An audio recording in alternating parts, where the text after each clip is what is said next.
Hello there and welcome to the Bearded Peacock. It's my channel where we talk all things Leeds United. I'm of course George. Welcome on to the channel everybody, welcome back, and it's another, it's Peacocks in the Present as I'm calling them. It's sort of a group of latest Leeds United news. Obviously we've played today as I'm recording it, but this will be coming out on Monday, or so if you're watching it Monday or later. So yeah, obviously there's a transfer news is over the weekend that has come from reliable sources as well, so wanting to get into that as well. So it's a match review and rumours round Leeds, or sort of more solid transfer news really. So yeah, so before we get going, remember to like the video if you like the content and subscribe to the channel. I'm trying to hit 1,000 subs before the end of the season. Can we do it? Only you can decide that. If you like the content and you haven't yet subscribed, then just do that. It's free to do so, but like I've said before, you don't need me to tell you how YouTube works, I'm sure you know. So obviously let's get on with the match review then. Obviously it was a FA Cup third round tie away at Bogey side, the old enemy Cardiff City down in Wales.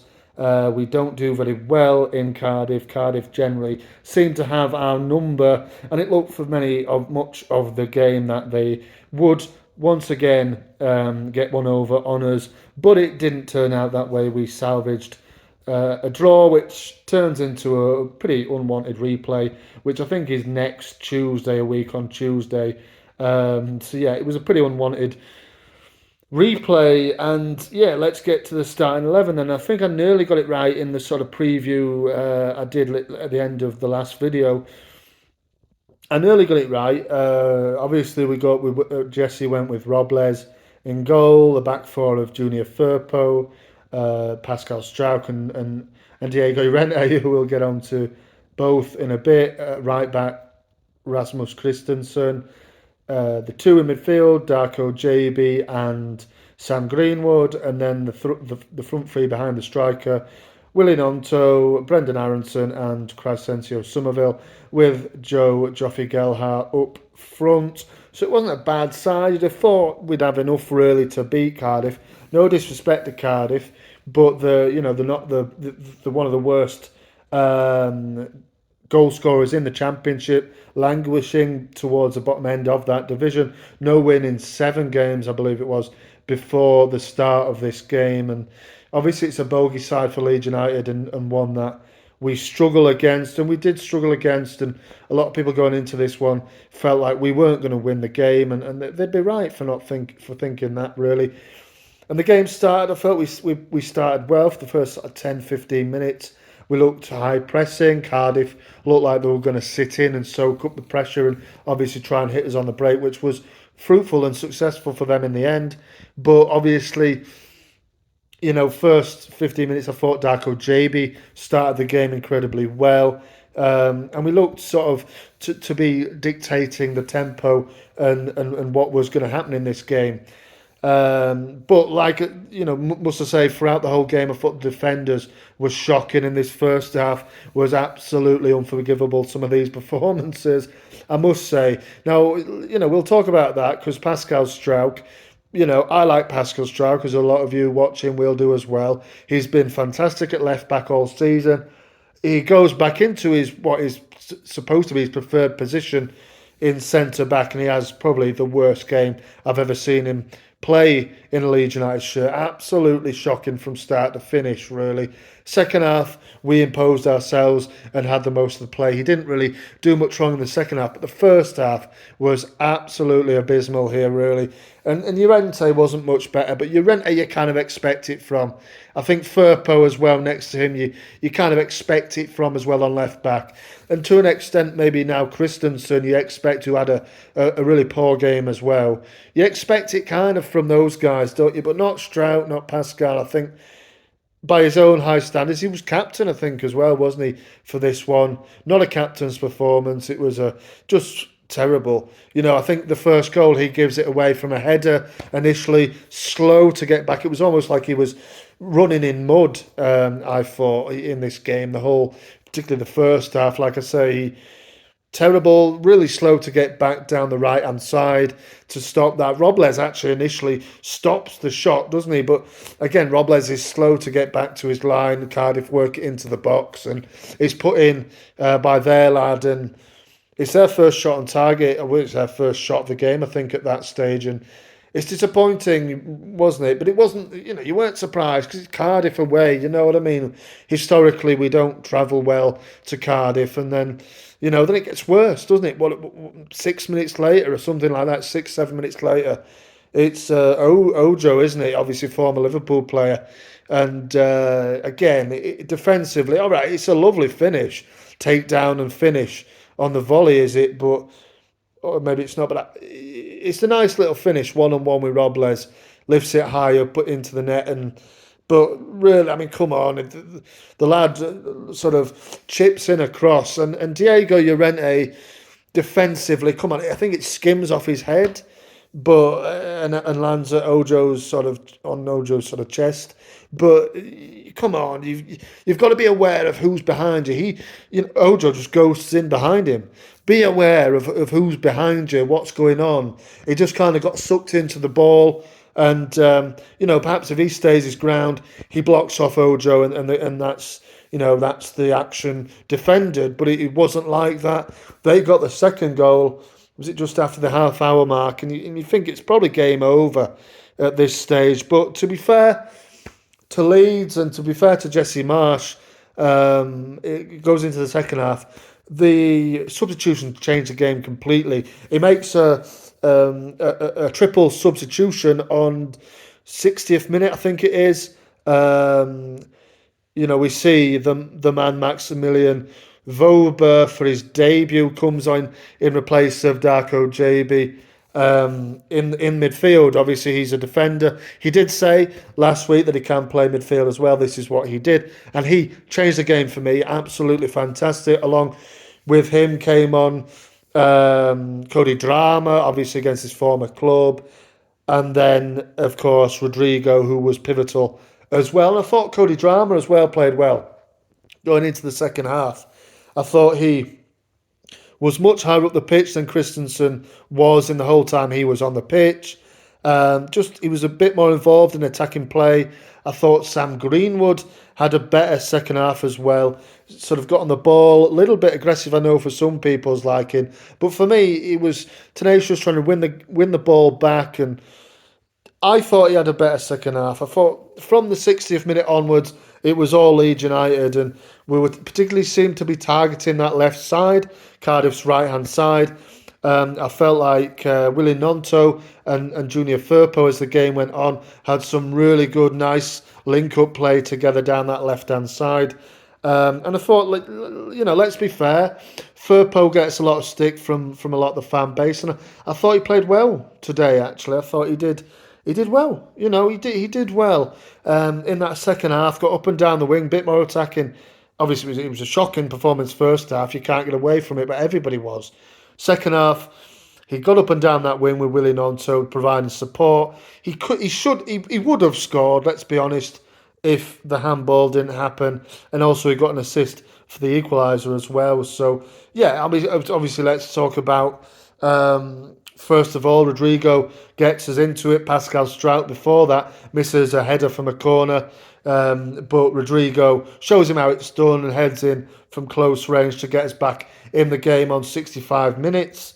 And then, like I said, it's all Leeds. We're peppering their goal. We're peppering it. We're getting closer. We're basically camped in the Cardiff City half, and we're trying to push for that equaliser. And it looks like it's going to come on the 81st minute where their player obviously handballs. It's a good save, isn't it? But obviously you can't do that. Handballs it off the line, saves it round the post from a Junior Firpo effort, which was going in the net.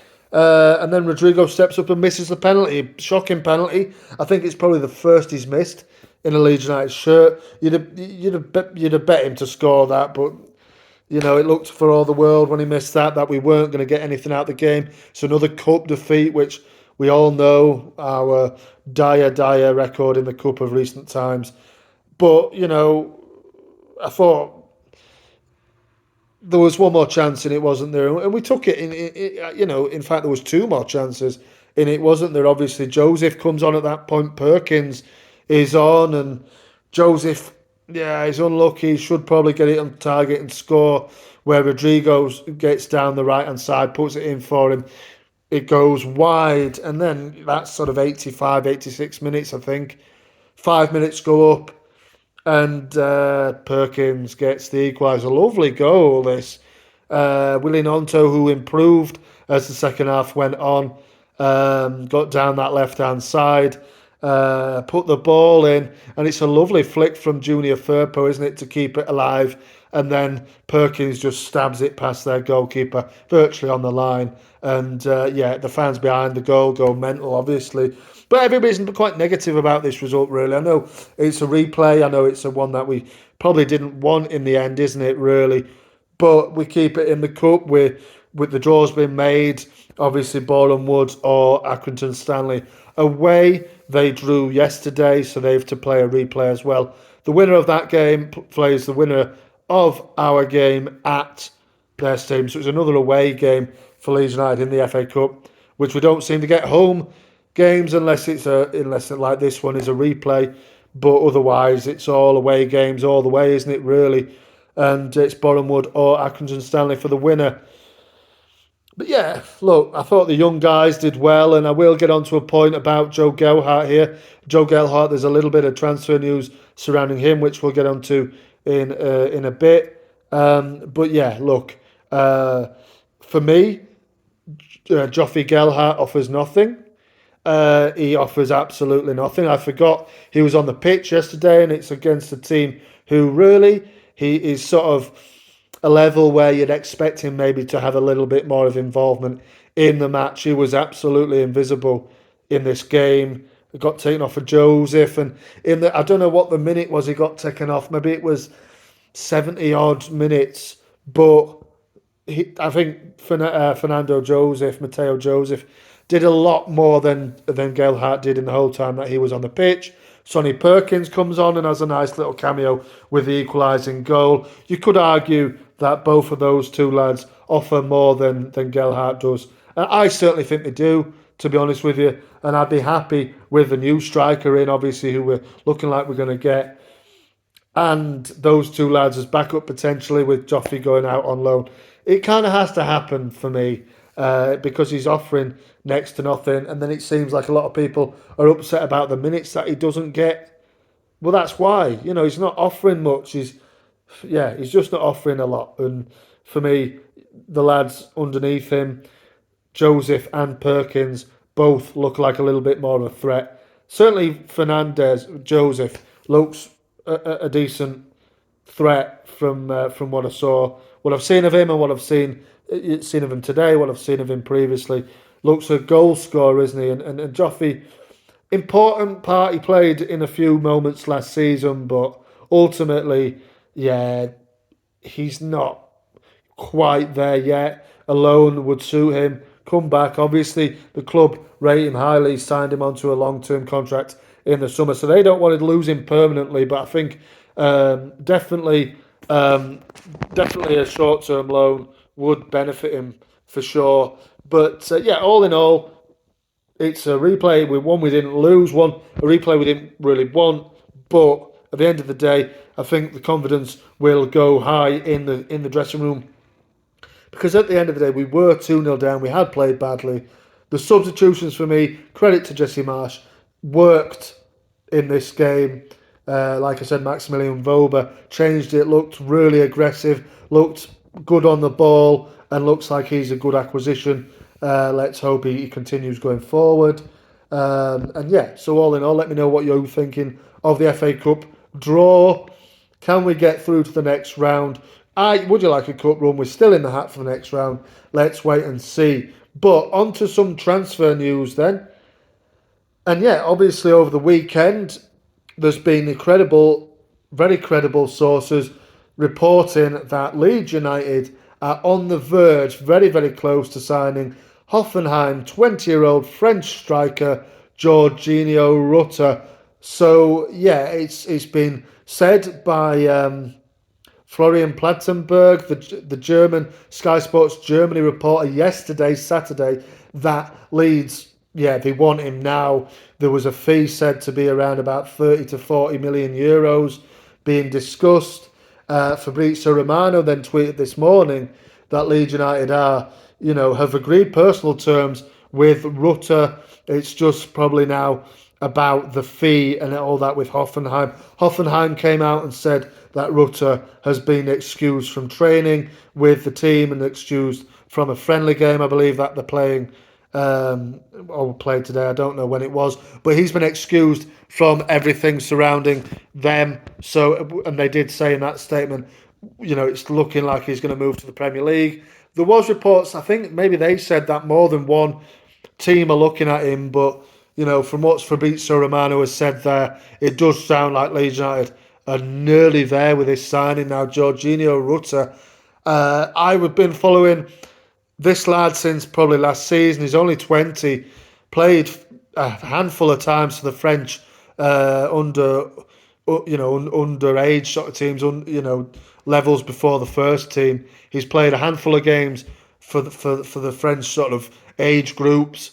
He's a teammate. He has played with Illan Meslier at international level, and he scored 10 goals in his career so far at Hoffenheim. Was bought on the cheap from Rennes. Of course, we know about Rennes. Obviously, Rafa came from Rennes. He was bought on the cheap last season from them. I think it was less than €1 million they signed him for.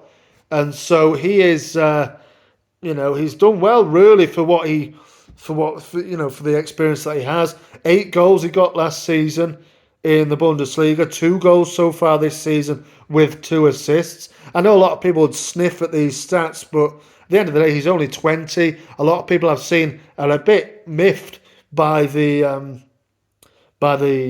fee that's been discussed. I think it looks like it's a fee of £26.5 million, 30 million euros that has been discussed with Hoffenheim. It's said that Rutter is wanting the move to the Premier League and Leeds United. Let's see what happens in the coming days. But Romano did say that the negotiations are going to be in the coming hours, which was this morning, and the coming days. So let's wait and see. Maybe we wrap him up by the end of the week, and potentially he might even be able to play at Villa Park on Friday evening. Let's wait and see. But that's for me. Let me know what you're thinking about this transfer. I'm sure, obviously I've just said it, but I'm sure before this, you've watched this video, you would have known about this transfer. Obviously, it's been all over the weekend. And yeah, Rutter for me, like I said, I became aware of him last season when he was at Hoffenheim in the Bundesliga, and I thought, well, maybe, and I didn't expect us to be going in for him. For me, this would be a very exciting signing, and I think we probably do need another one as well. I know Phil Hay's been speaking in the Athletic article today about Gyökeres from Coventry, who scored on the weekend in their defeat to Wrexham in the FA Cup, and also Hwang Hee-chan has been mentioned again in that article. That is obviously Jesse Marsh likes. But let me know what you're thinking behind this sort of news. It's not a rumour. It's a bit of solid news. This been reported by quite credible source. Well, very credible sources. It looks like it's going to happen in the next couple of days. Let me know what you're thinking about Jorginho Rutter. But also there is that news of course, Joffy Gelhardt. Phil Hay did say in that very same article that there is interest in Joffy from Swansea City. Like I've said here previously a few minutes ago, I think this would benefit Gelhardt very much. He's not getting the time really on the pitch at Leeds. I can see why, really, because I don't think he offers a great deal, like I've just said. I think Sonny Perkins and Mateo Joseph together, collectively, offer more than he does, really. So for me, with Rutter in, with those two lads there, we can afford probably to let go of Gelhardt. I would personally like to see another striker come in as well as Rutter, maybe Gyökeres, or yeah, probably him maybe, because I know Graham Smythe did say yesterday as well that we were looking at 3 strikers. Maybe those 3 strikers are Rutter, Hwang Hee-chan and Gorkarez. So let's wait and see. But for me, let me know, do you think Joffy needs to go out on loan? Would this one suit him? Let me know in the comments there below what you're thinking. Obviously, this is going on for 20 minutes now, so I'm going to wrap it up. So the key points are, obviously, the draw with Cardiff. I've given my thoughts on it. What do you guys think? And also, the transfer news. Jorginho Rutter coming soon. Are you excited by this signing or potential signing? And also, do you think it would benefit Joe Gelhardt for him to go out on loan to the Championship? There is interest building in him now as the January transfer window rolls on into its second week. Let's wait and see what happens. But thank you very much for watching this. Marching on together. I'll see you on the next one.